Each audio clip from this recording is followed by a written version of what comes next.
The opening demo, the opening sound, the opening song of Skate or Die is so memorable. It's iconic. It is one of the maybe best known songs. Of course, it's I believe it's a Ron Hubbard special.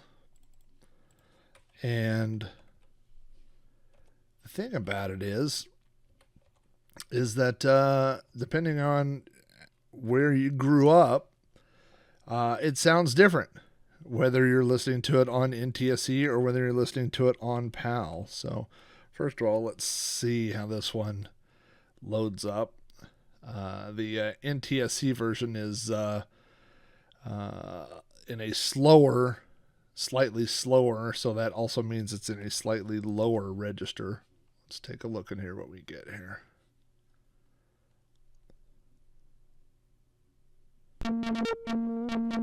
Well, that's not the Skate or Die song I was waiting for.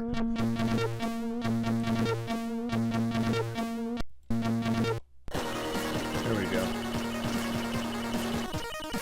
This is the way I remember it.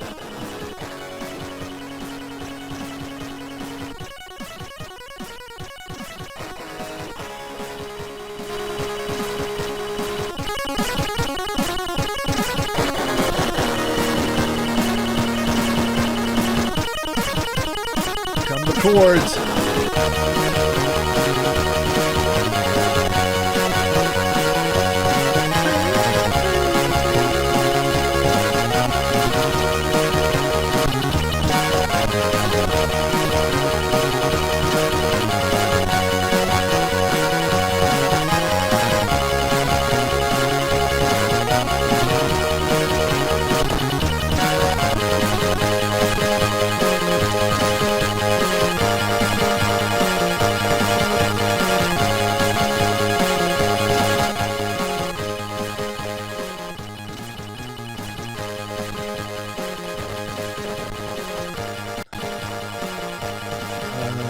Let's do F7. Of course, now I'm shouting because it's so loud in my ears. I cranked all the sound way up. So this is Skate or Die, and the reason that I was in the mood to play Skate or Die, yeah, 745 is past 720. Oh, does this make me miss my 720? Absolutely. If I have two regrets of any arcade machines I got rid of, it's Karate Champ and 720. I will never get another deal like I got on that 720. I think I paid $400, maybe $500 for my 720 cabinet, which was immaculate. I mean, it was completely restored. And ones in that shape now are going for $2,500 to $3,000, which I'm not in. I don't live in that ballpark. So it's a bummer. I wish I should have had the foresight to keep that thing. But the reason that I wanted to play Skate or Die today, and I haven't played this in a long time, is because the new Tony Hawk, what is the name of that documentary? Let me find the name of it here real quick. That song gets stuck in your head. That's the sign of a good video game theme, when it gets stuck in your head, you know. Let's see. Tony Hawk Until the Wheels Fall Off, which debuted yesterday, I believe, on HBO Max. I watched it this morning. It's a really good documentary. I think Tony Hawk, obviously, number one, most famous, most successful, and most famous skateboarder, professional skateboarder of all time. Just no question about that. And the thing about this documentary for me is there are so many skaters that were less famous, that had fewer achievements, however you want to put it, that have documentaries. And of course, all the guys that had some sort of tragedy in their life all had documentaries about them. There's a documentary about Gator, who Mark Gator Rogowski, who basically murdered his girlfriend and buried her out in the middle of the desert. And I believe he's still in prison. There's a documentary about Christian Hosoi, who got deep into meth, basically, and did a stint in prison. So a lot of, all these guys that had the sad downturn type stories, but with a redemption ending, all have documentaries. But Tony Hawk, he had some marriage issues and stuff, but that doesn't really, that's not the same as murdering your girlfriend and burying her in the desert. But there are just so many good skateboarding documentaries out there, and I've watched most of them. I've watched basically all the ones I've ever found, and there's not just those that focus on a person, but there's also ones that focus on the groups. Like there's the Dogtown one, there's the Bones Brigade one, which I would say is probably the best one up until I saw this one. I'm trying to decide what event I want to go do here. I think I'm going to go Joust first. Boop, boop. Which I think is maybe an opposite side disc. Maybe I was supposed to flip the disc or something. Because we'll see. Yeah, hang on here. Attach disk image. You'd think it would prompt you to flip it over, but it did not. Yep, Lords of Dogtown is good, and then there's the I think Lords of Dogtown was the kind of like the fictionalized, not fictionalized, but the movie version of what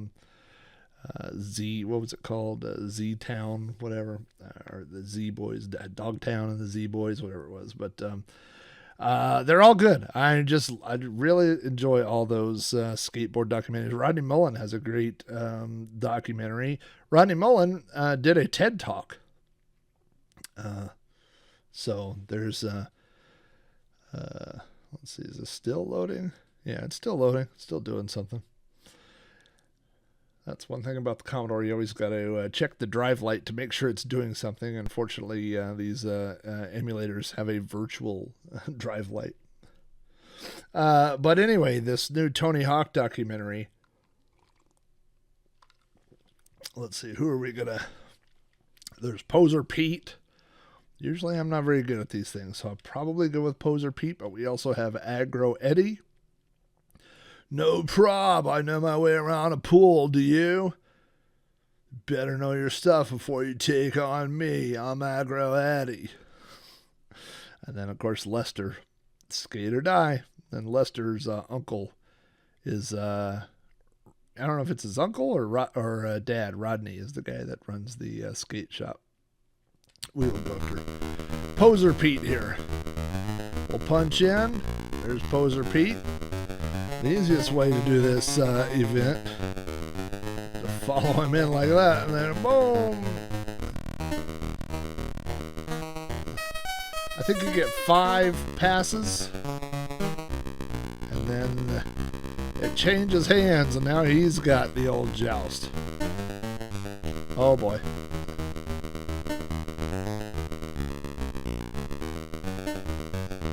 One more to safety. There we go. Almost got it. See, the thing is, if you're behind him, you'll never catch him. So you gotta kind of... Oh boy, now I'm in trouble. And old Poser Pete tracked me down there. I never heard of this being a real thing. And the only time that I've ever seen any sort of jousting or combat on a skateboard is in the movie Thrashin', in which Corey Webster goes up against Hook, the leader of the Daggers, and they have their battle to settle their differences. No, don't do that. All right, almost. Come on, Poser Pete. Oh no, Poser Pete. Now I just lost the joust.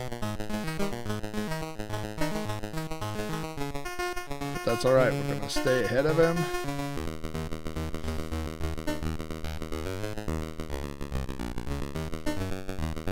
Oh no, Poser Pete got me again. Poser Pete! Alright.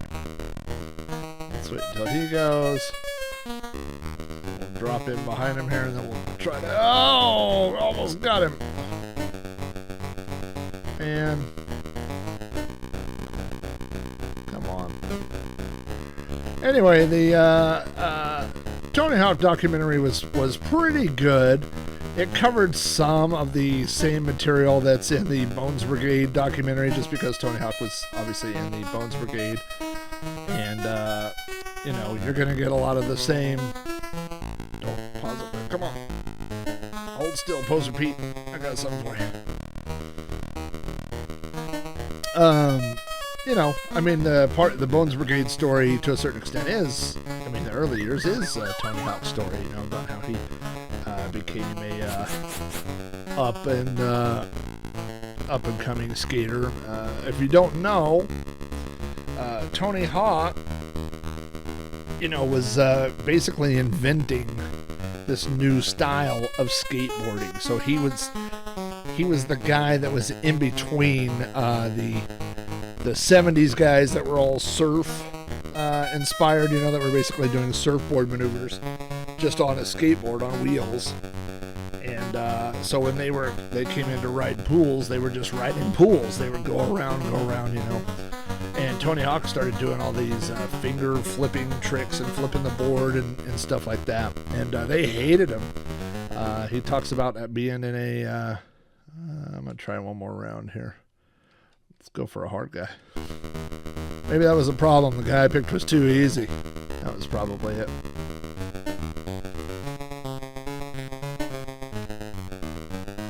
And so he talks about this contest, which is a famous contest where he... oh no. No, get away from me. Oh no. Oh, it turns out the hard guy's hard. Where the other contestants were literally... the crowd and contestants were throwing beer cans into the pool where he was skating. And he crashed at the bottom of the pool and found... when he looked, there was a beer can there. And so... Oh yeah! Win for me! See, that was the problem. I was playing a guy that was too easy. Had to get up here to Lester.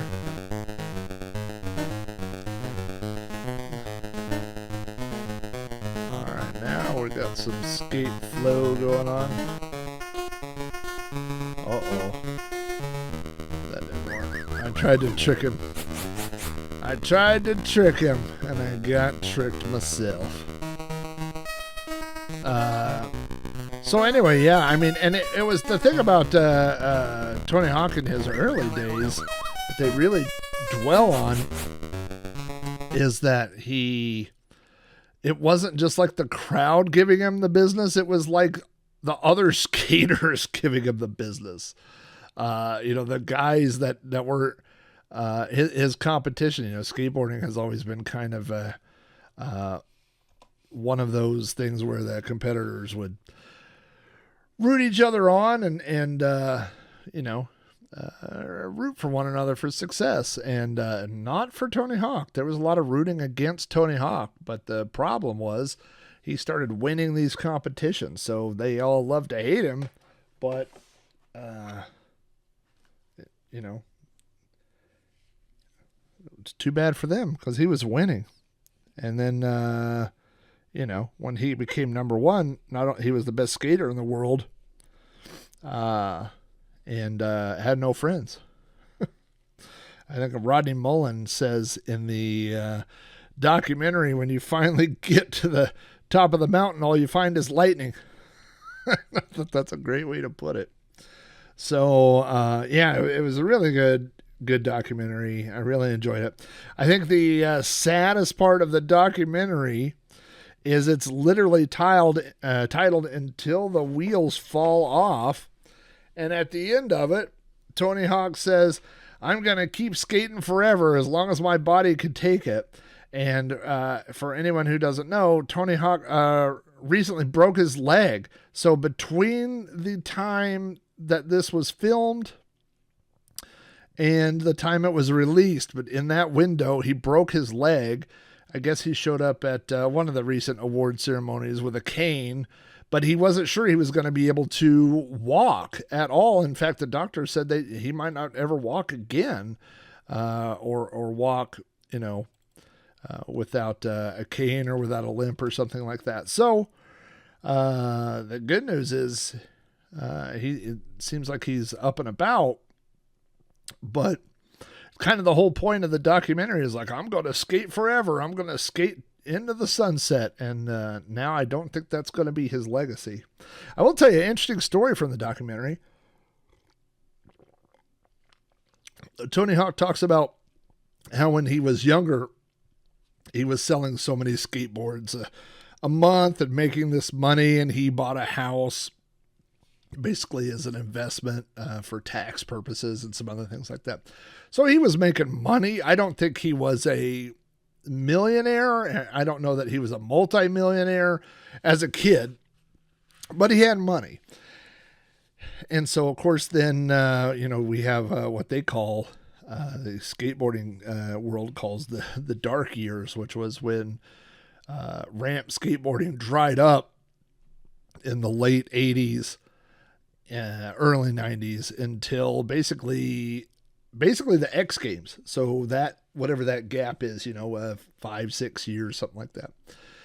And so Tony Hawk goes back to, let's see, I should be on the left. And I like to skate, I believe, Goofy Foot. So let's see, we got left, right, and then up speeds up. And I should be able to flip around. And you want to flip around so that you can throw some punches and kicks. Oh, get away from me, Lester. I don't remember the layout.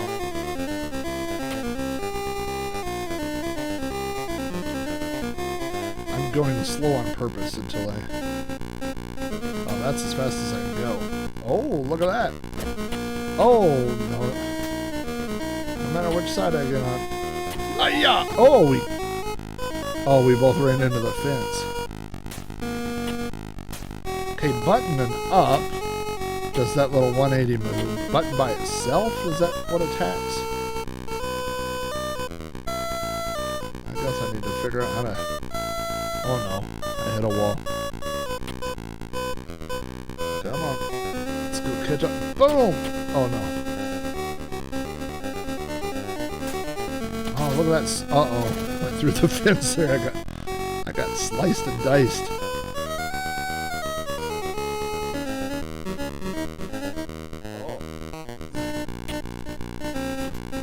Okay, so the button when I'm close to him, I'm throwing some shots there. I got some... Boom! Come here, Lester. Alright, what's my score? Why is my score so much lower than his score? Alright, I'm going right at him. So anyway, about this Tony Hawk story. If you're going to punch me, you're going to have to catch me. Baby. Oh, no, he's going to catch me because I just ran into a conveniently located... Boom! Oh, no. Boom, boom, boom. Get off me, Lester. Oh, and the buttoning away. Oh, jump, jump. Don't fall in that hole. Buttoning away kicks and buttoning towards punches. Now I got it. It's pretty hard to kick somebody while skateboarding, I would guess. Now I know that fence is coming up. Oh, no. I thought I made it through the opening there. Where am I? Am I coming back? Oh, there I am. No, don't leave me, Lester. So anyway, Tony Hawk talks a little bit in the documentary about, you know, the dark years where he, right through the fence again, where he wasn't getting paid. And then he talks about when basically Activision calls him to make Tony Hawk Pro Skater, and he's like, well, who wants to play this game? He basically just says he thinks only skateboarders will want to play it. It won't have a mass appeal. And so they released the first one, they released the second one, and he said when they released the fourth one, I think it was the third or fourth one, but all the other ones were still in the top 10 bestseller list. So in the top 10 video game best-selling list were all the other Tony Hawk Pro Skater games. And so Tony Hawk had a meeting with their investors, with Activision, and they explained this to him, and he said, I don't understand what this means. And they said, here's what it means. And they handed him a check for $4.5 million. And then they gave him a $20 million advance for the next game. So, good on Tony Hawk. But, yeah, that definitely, I mean, I know that there was money in competitions. There was money in some of the, board sales was a big thing. Merchandise and board sales were the big things. But it sounds like video games weren't too bad. Oh, I was trying to do a trick, but I got tricked. Watch this. Oh, that cleared that hole. Oh, boy. I wish you'd just stop kicking me. Too soon. Now, here we go. Look at that.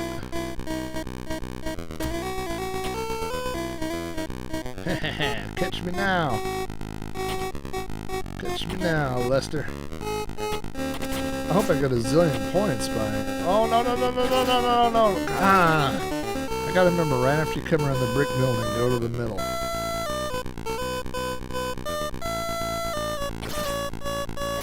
I don't even see where I am. Where am I?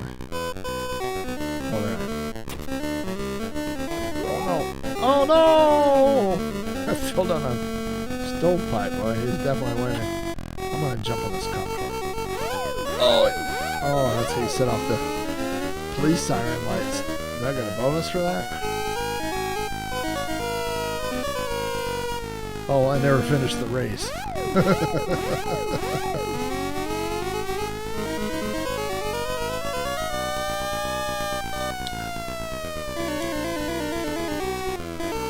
Alright. I feel like I could do this one better. Oh, goofy foot. Alright.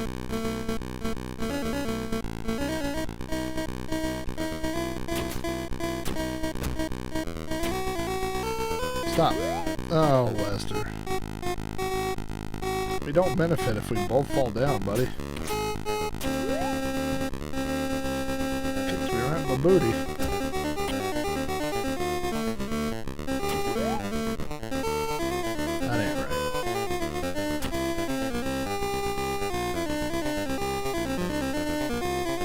Oh, I went too early. I went too early. Alright, here we go. I got a good kick in. Oh, I ran into that. I just bounced on a wooden crate. Steel Rat and I did our share of skateboarding all over town, all over anywhere we could go. I had a couple other friends that enjoyed skateboarding, and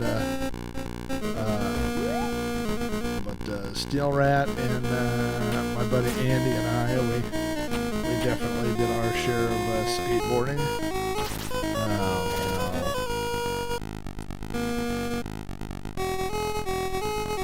We also invented a sport where we would pull one another behind a car on a skateboard, which was fun until you blew out all your bearings. So that was kind of fun. I thought I beat him for a minute, but he got so many points from kicking me in the face.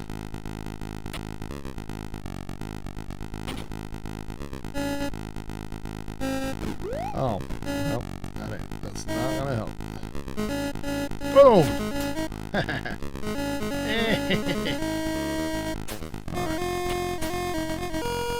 Okay. Navigate there.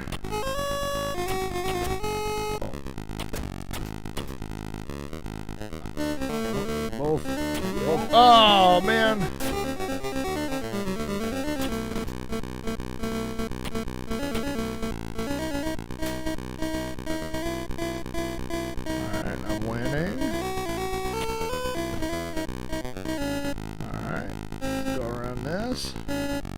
Oh! I ran into that.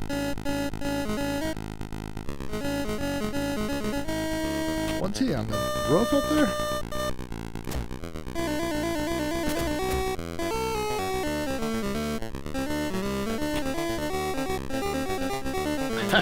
I got him! Punched him. It was like a kidney shot. Oh, look, I'm so far ahead. Am I gonna win? Did I win? Did I win?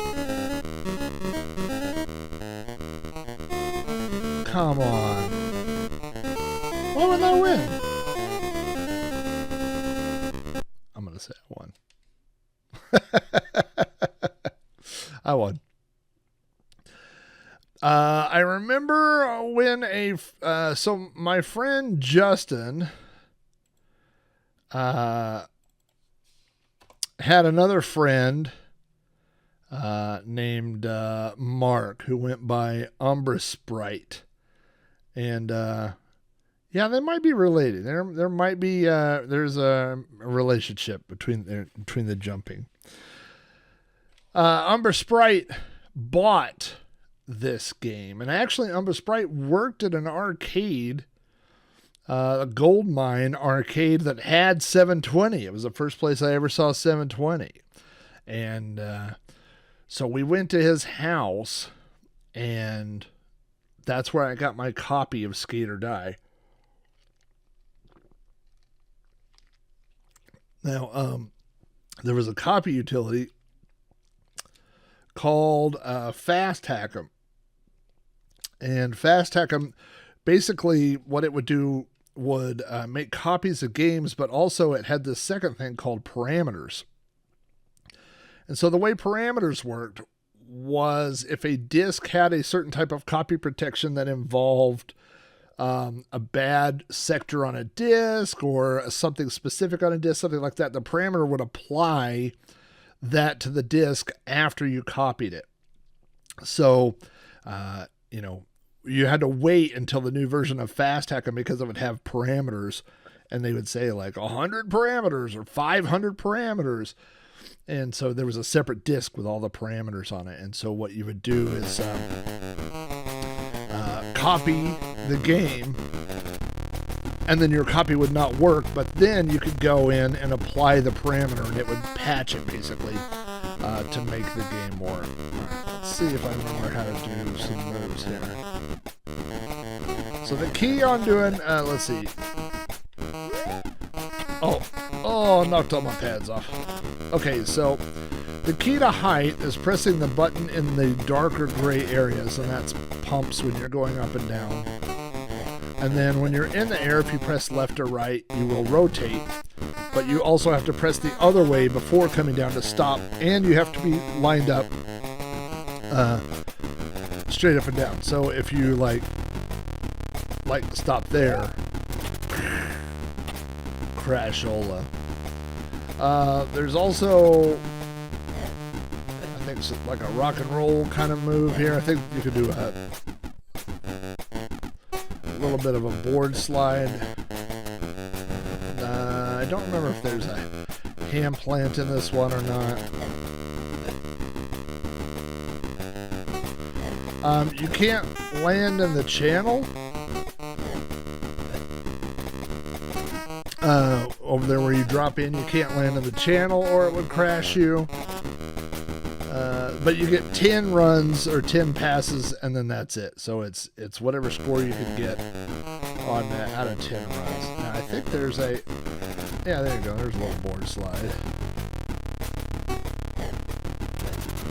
So if you rotate like that, And then, so you press left or right to rotate, but also up or down then, you can move like that. Oh, I thought it was good. And so the key to get the most points on the left-hand side over here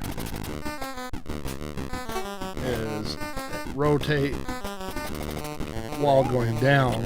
Now, if you hit at the very edge, which is what I did, if you hit at the very corner, you'll crash. Let's try that again. So I'm gonna go button, left, down, right, up. Oh. You can also do, I forgot what that's called. Not a varial, but basically where you spin counterclockwise. So you spin like a backside air, you know, your back faces the air. But a front side air is when you spin the opposite way like this. The front side. So, let's try that again. There's like a little no hands thing, see that? But sometimes when he jumps, he holds onto the board.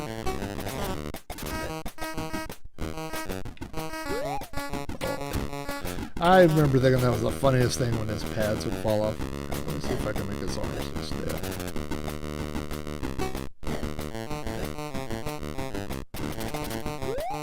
Oh man, it's so hard to land in that little spot there. But it can be done. I will do it.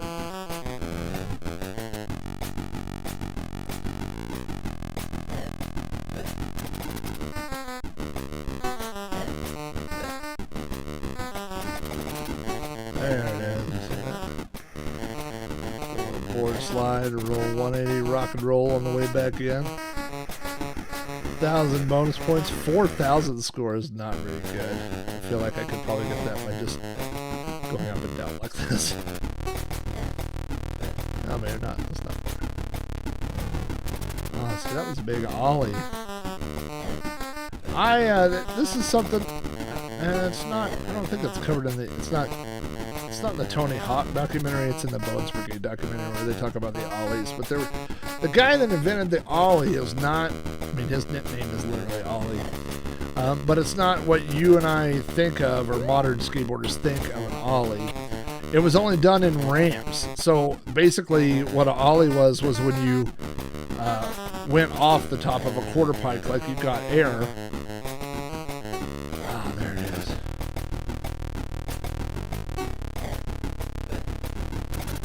Oh, there's a little hand plant.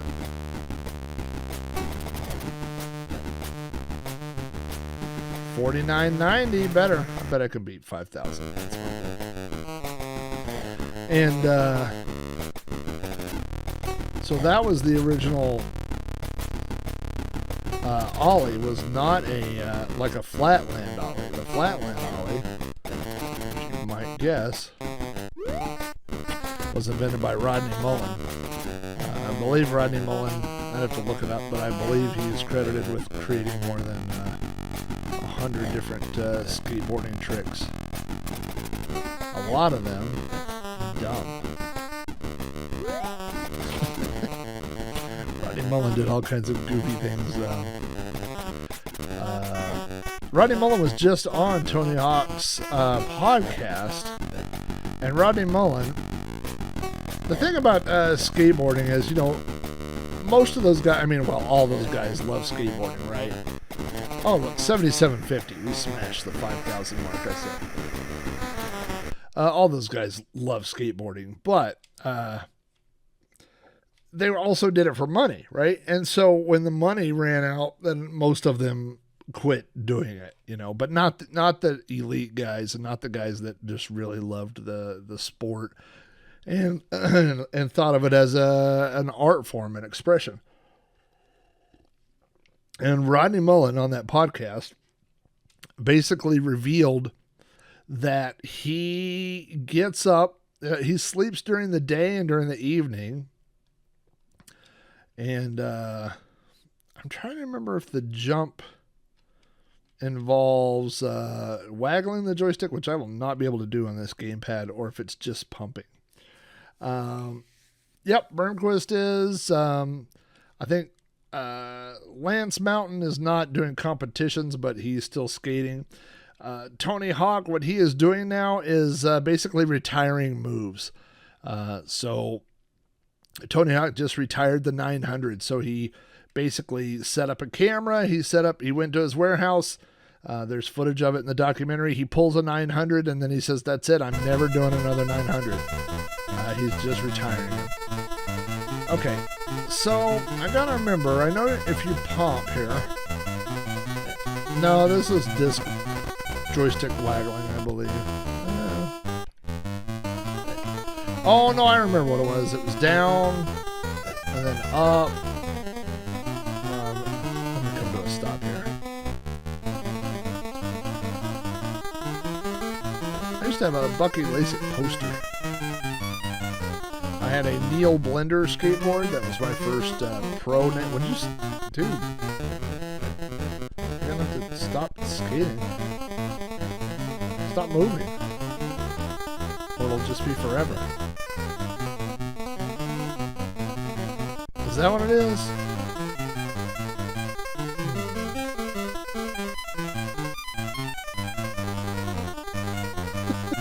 It's got it.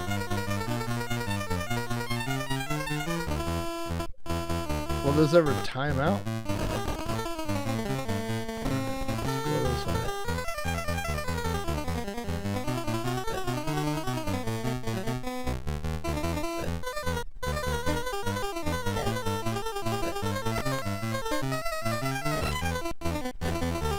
Boy, it's just impossible to do in this, like a Super Nintendo style gamepad, which is what I'm playing with. I'm just gonna try to crash it. Yeah, they probably all went home. And the thing is, I don't know how to, I don't know, there's no way to, I could probably hit run stop if I knew. Well, that turns the music on and off. Okay, run stop will take me back. There we go. Commodore turns the music on and off. But anyway, yeah, it was a good documentary, but I feel like it just kind of brings closure. Anyway, I was talking about Rodney Mullen. And Rodney Mullen's a kooky dude. He's out there, but just as honest as the day is long, you know. And he basically said, now the thing about the race is I know that I don't remember how the racetrack goes, but we'll try it here. Rodney Mullen says he sleeps in the evening and night, and then he gets up in the middle of the night, like 2 a.m, and drives out to these sketchy areas of LA and goes to parking lots, like the Staples parking lot or Office Depot parking lot, like places where there are no cars, and sets up his portable boombox and skateboards in the middle of the night. I mean, this is a dude who is a millionaire, a multimillionaire who is retired from competition skateboardwear and just a guy who loves to skateboard. But as he says on the podcast, he can't go to a skate park when they're open because it's just a million people flooding around wanting to see Rodney Mullen skate, you know? And so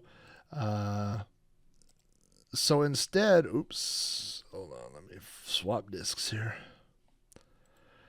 So instead, that's what he does is he goes out in the middle of the night and goes to parking lots. And he tells this whole story about at one point where he gang members like roll up on him and you know, he thinks something bad's going to happen. He has a standoff with these guys that are just, you know, it seems like a bad situation, a situation you don't want to get in. But it's such a, I mean, you think about most professional athletes, like, I mean, when a guy retires from the NBA, you don't imagine him getting up in the middle of the night and going to a park somewhere to shoot baskets by himself. But that's Rodney Mullen.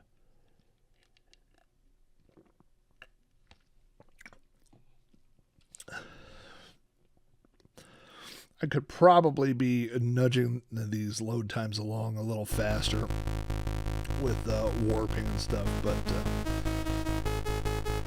okay, we definitely want Goofy Foot here.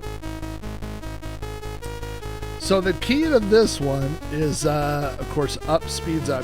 You've got to go through these slalom flags and turn left and right. But see how slow you turn?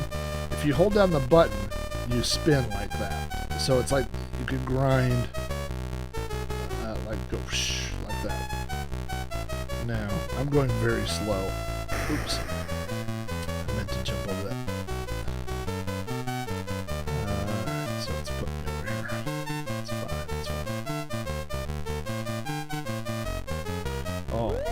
And then there's little, you can't go off the road at all. Like all those rocks and stuff will crash you. So like, oh, didn't have enough speed to clear that. So you can duck, you can jump. So there are little things like that little thing right over there. If I'd have been paying attention, you could jump over that, but you gotta jump that grate. So, I mean, I remember as a kid, it took me a long time to master a path that I could do quickly. Oh, that's a wrong time to jump.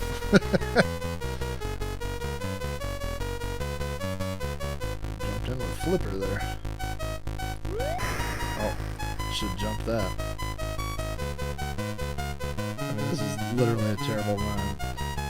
So like you're going way over here and then way over there, or you could just jump over that little edge area there. So I guess you gotta go through those flags. Okay, that's a terrible run. Alright, let's speed this up a little bit.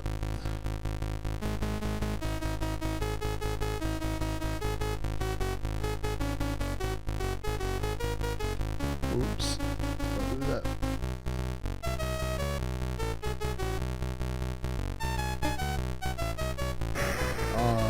See if you cut that just right. Oh, bad news. That didn't work either. Alright, we're gonna try this. Not going well. I've lost my skills, man. I used to be good at video games.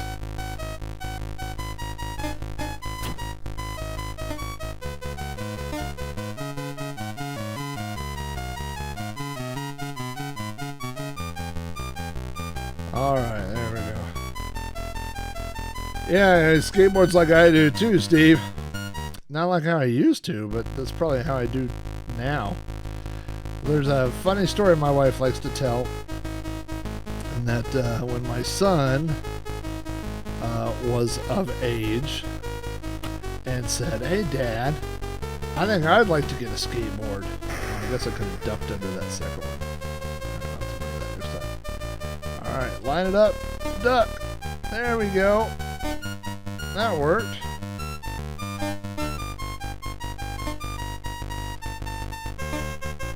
Alright, look at that. Cutting some off the time now. And so anyway, we went to the... When my son said he wanted a skateboard, my wife was like, "I think they have them at Walmart." And I was like, "Are you kidding?" Like, no. My kid is not getting a Walmart skateboard. And so we went to, and I think my son was like 7, and we went to the skate shop. And I was like, this kid, you know, I was like, we need some tracker trucks or some indies. We need some slime balls on this thing. Maybe some fit, you know. And they're looking at me, they're like, yeah, like they haven't made slime balls in 20 years, sir. And I'm like, oh, they called me sir. It sucks. I hate it. And then I was like, he can have any deck he wants. And he goes, oh, I want a Tony Hawk, which he wasn't a fan of Tony Hawk. I think Tony Hawk was just the only skateboarder he'd ever heard of, you know. And I was like, that's fine, whatever, you know. Like, I didn't have anything against Tony Hawk. I was just, oh, man. Now they're going to put me over there. I didn't want to be over there. I wanted to work on that. Oh, I wish I hadn't been going so slow. And so anyway, then the guy was like, oh, and can I get anything for you, sir? And I was like, yeah, maybe I want a skateboard too. And so I ended up buying a Steve Caballero old school style board, like a fishy tail, you know, a fishtail board with, I did get tracker trucks, and I didn't get slime balls, but I got, I think indies, maybe indie wheels or something. But anyway, come on, turn, you dummy. Oh my gosh, trucks are too tight, you can't turn.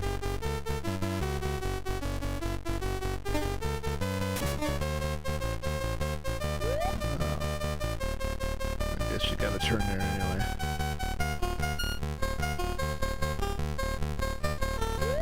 Oh, come on, that was gliding up. Alright, we're gonna jump over this thing. I'm just gonna fall every 10 feet. That'll be fun. So anyway, I got this Steve Caballero deck, and I got everything, and I brought it home, you know. And my wife is like, what are you doing? You're gonna fall on your face. You're gonna go to the hospital. And I was like, no, I'm not. And so I got it, you know, and went out in the garage, and I got up on it, and I was, my wife came out, and I was like, you know, the thing is, I don't want to fall from this height. And she was like, you are literally two inches off the ground. Oh no. I did regular foot. Regular foot sucks. I skate goofy foot. And when I say skate, I mean 25 to 30 years ago. Last time I did any skating.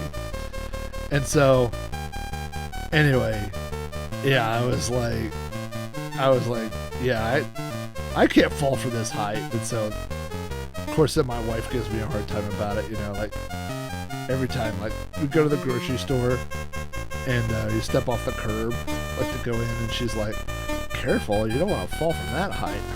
I'm like, shut up. Oh, I turned the wrong way at the end, because it's stupid regular foot, instead of goofy foot.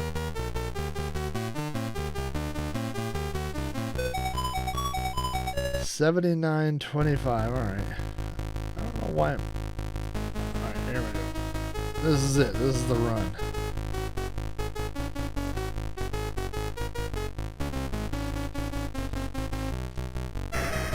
I had it. I just jumped too late. All right, and then I want to come over here. Line up for that. Line up for this. Ollie off of that. Come over here. Oh, aimed right for that grill. Let's just hit everything at this point. You dummy. That's what I was trying to do before. Look, that's a better score than I got last time, too. 83. I don't know if that's my best. Okay, we're wasting time up here, Johnny Skater.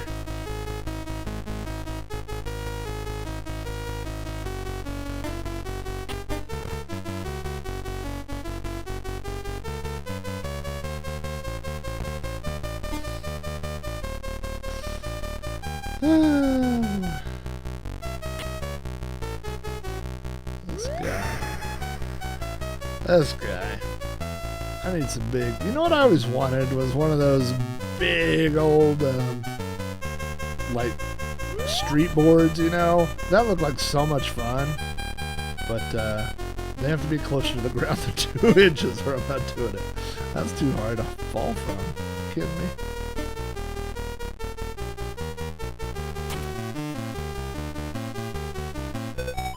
That was terrible. 69.13. Well, I wouldn't say I was great at skateboarding. I just enjoyed it. But I enjoyed it. It was, oh, come on. I mean, when this guy says skate or die, he doesn't normally skate. He just normally dies. I enjoyed skateboarding like I enjoyed breakdancing, which is like a lot of things in my life, like a lot of hobbies, I'm better than people that haven't tried it.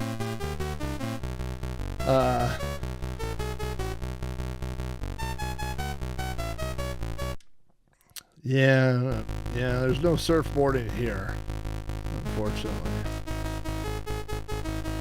Although Steel Rat and I did go surfboarding one time. We rented surfboards and we went to the surf mecca of Corpus Christi, which had waves in the 2 to 4 inch range,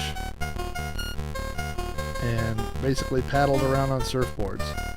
Now, why that place decided to rent us surfboards, I'm not sure. I mean, I'm sure they didn't care.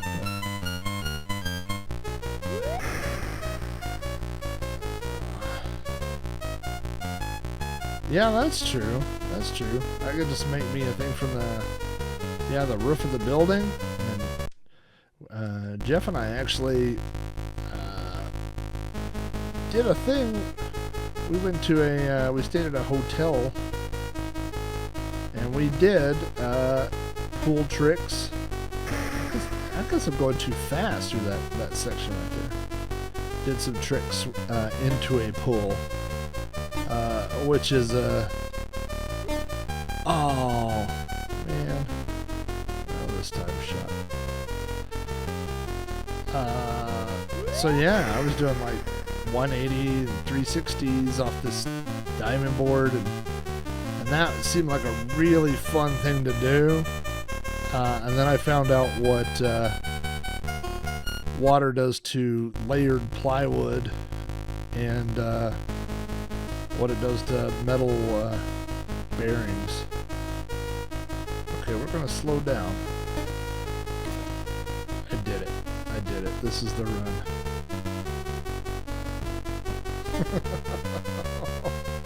That was so close. This is the run either way.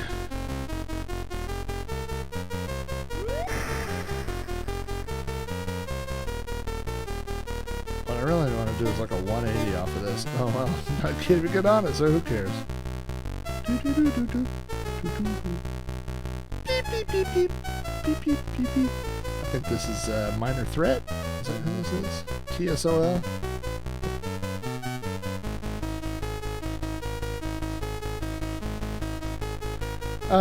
I did have a skateboard one time that it was a spare skateboard that I had, a crappy skateboard, and I got a pair of shoes from my neighbor, and I nailed the shoes to the skateboard. They were high top Nikes, black and blue Nike high tops, and so I could slip my feet into them without having to lace them up, because that's what I was worried about, was if I fell that I would break my ankles or something.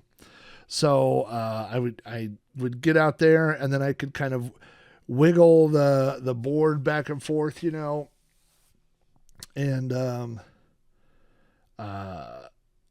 but the cool thing was when cars would come by, and I would just jump up in the air and do these tricks, like just, you know, from a standing position, just jump straight up, and people would look like, wow, how did he do that? Well, I nailed shoes to a board. Okay, let's see. Have we done everything? I did the joust. I did the race. I did the jam. I did the jump, and I did the freestyle. Let's go back up here in the skate shop. If you're not subscribed to the podcast, we released Like a DOS. Was that yesterday or today? I guess that was yesterday. A new episode of Like a DOS, in which I covered Archon Ultra, which was the updated version of Archon released for DOS in 1994 by SSI. The original, of course, was Electronic Arts. So if you're into Archon, you might want to go check that out. Let's see. Now, of course, this stupid icon here says skate or die. And there were different things you could click on, like, see, you click on the joust, the bopper up here. It says, use the bopper in the pool joust. Someday you might be on a poster. Or maybe it's someday you might be on a poster. Don't you like my do? Obviously, this is Lester's dad or Uncle Rodney, and the face is obviously Rodney Dangerfield. Watch the corners in pool joust. Want to change board color? I forgot that you could do that.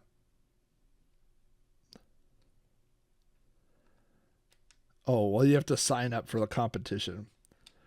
I only keep the best high scores. And you could click on this and it would show you the high scores. I'm pretty sure his tattoo says something. Semper Fi or die.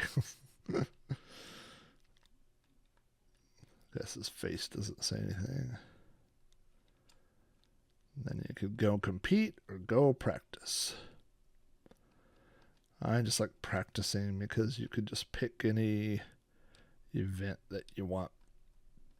We'll go do a little bit of freestyle before we get in here. Now, there was a Skate or Die 2, but not in the...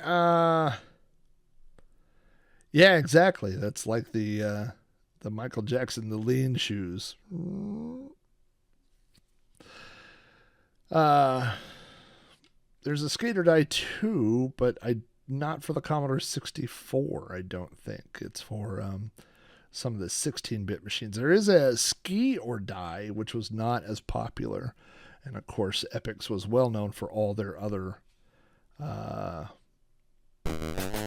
event-style games. Well, this is Electronic Arts, but still. All right.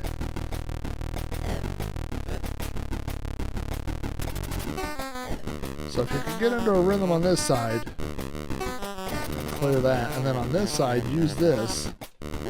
Oh, man. Dookie booty.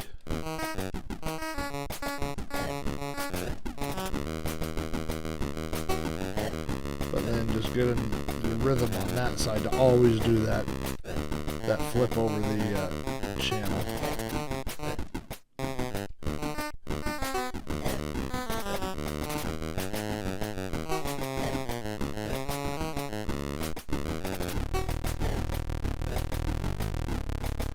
Oh, I spun the wrong way. 10,000 right off the bat. First one.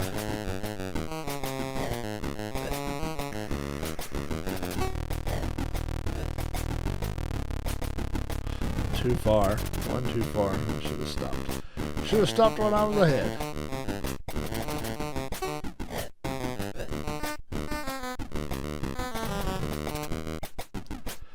Lost it.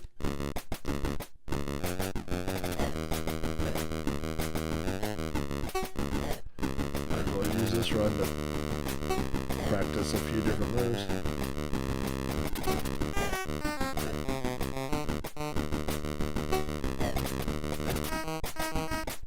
Oh no. Yeah, see, when you rotate out past that, you can't steer once you're in the air. It's just one direction. So like when I press down, now I'm coming towards me, but I can't press forward and then come back the other way. So if you... Hey, see you, Adam. If you rotate the wrong way or fly the wrong way or whatever, you're just SOL, not TSOL, which was the True Sounds of Liberty.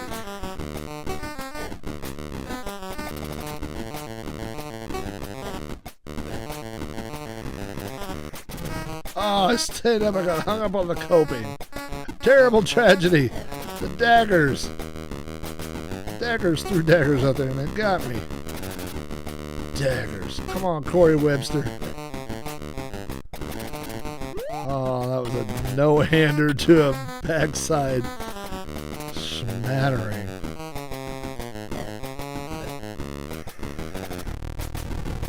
Oh, I thought I bailed out of that.